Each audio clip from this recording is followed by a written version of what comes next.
Marvel studios ஒரே நேரத்தில் 2 powerful super ஹீரோஸை எம்சியூக்குள்ளே introduce பண்ண போகிறாங்க. ஸோ மே மாதம் ரிலீஸ் ஆக போகிற தண்டர்போல்ட்ஸ் மூவியில் ராபர்ட் ரெனால்ட்ஸ் ஏகேஏ சென்ட்ரி அப்படின்ற 1000 சன்ஸோட பவரை கொண்ட ஒரு சூப்பர் ஹீரோவை இன்ட்ரடியூஸ் பண்ண போகிறாங்க. டிசி காமிக்ஸில் வர மோஸ்ட் பவர்ஃபுல் சூப்பர் ஹீரோவான சூப்பர்மேன் அப்படின்ற கேரக்டருக்கான மார்வலோட ஆன்சர் தான் சென்ட்ரி. மார்வலோட சூப்பர்மேன் அப்படின்னு கூட சொல்லலாம். சென்ட்ரிக்கு பார்த்தீங்க அப்படின்னா 1000 சூரியனோட பவர் இருக்குது. ஸோ அப்படிப்பட்ட சூப்பர் ஹீரோவை தண்டர்போல்ட்ஸ் டீம் எப்படி டிஃபீட் பண்ண போகிறாங்க அப்படின்றது தெரியல.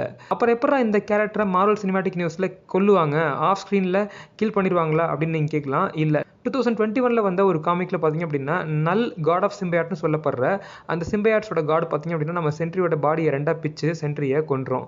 எனக்கு என்னவோ வெனம் த லாஸ்ட் டான்ஸ் மூவியில் டீஸ் பண்ணப்பட்ட நல் த காட் ஆஃப் சிம்பையாட் அடுத்து வரப்போகிற மூவிஸில் ஸ்பைடர்மேன் கூடயோ இல்லை டாம் ஹார்டியோட வெனம் கூடயோ ஃபைட் பண்ண போகிறதா அப்படின்றது தெரியல. பட் ஃபியூச்சர் மூவிஸில் நம்ம சென்ட்ரியை கில் பண்ணுறதுக்கு நல் த காடை யூஸ் பண்ணுறதுக்கும் வாய்ப்பு இருக்குது.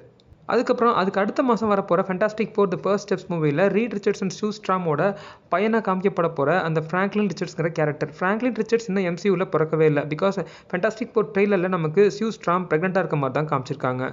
ஸோ ஃப்ராங்க்லின் ரிச்சர்ட்ஸ் ஒரு பெரிய powerful mutant, the most powerful mutant ever born so for அப்படின்னு தான் சொல்லணும். இதை கெலாக்டஸே பார்த்தீங்க அப்படின்னா காமிக்கில் சொல்லியிருக்காரு. யார் கெலாக்டஸ்ன்னு தெரியும்னு நினைக்கிறேன், டிவோரர் ஆஃப் வேர்ல்ட்ஸ். ஸோ நம்ம ஃப்ராங்க்லின் ரிச்சர்ட்ஸ்க்கு புதுசாக ஒரு உலகத்தை, ஒரு ரியாலிட்டியை, ஒரு யூனிவர்ஸை கிரியேட் பண்ணக்கூடிய பவர் இருக்குது. ரியாலிட்டி வார்ப்பிங் பவரும் இருக்குது. ரியாலிட்டியை ஆல்டர் பண்ணக்கூடிய அந்த பொட்டன்ஷியலும் இருக்குது. ஸோ அப்படிப்பட்ட பவர்ஃபுல் மியூட்டன்ட்டை பார்த்தீங்கன்னா டிஃபீட் பண்ணுறது கஷ்டம்தான். ஸோ அவரால் புது உலகத்தையே கிரியேட் பண்ண முடியும் அப்படின்றத தெரிஞ்சிட்டனால தான் கெலாக்டஸ் அப்படின்ற அந்த காஸ்மிக் பீயிங் எர்த்துக்கு வராரு. ஸோ அப்புறம் எப்போ நம்ம ஃப்ராங்க்லின் ரிச்சர்ட்ஸை டிஃபீட் பண்ணுறது? இந்த கேரக்டரை எப்படி எம்சியூலேருந்து டிஸ்ட்ராய் பண்ணுவாங்க? காமிக்ஸில் நம்ம ஃப்ராங்க்லின் ரிச்சர்ட் ஒரு நார்மலான கிட்டாக வாழ்கிறதுக்கு ட்ரை பண்ணி இன்னொரு தடவை ரியாலிட்டியை வார்ப்பிங் பண்ணுறாரு. அப்போ தன்னை ஒரு டீபவர்ட் பீயிங்காக மாற்றி நார்மல் கிட்டாக மாற்றிக்கிறாரு.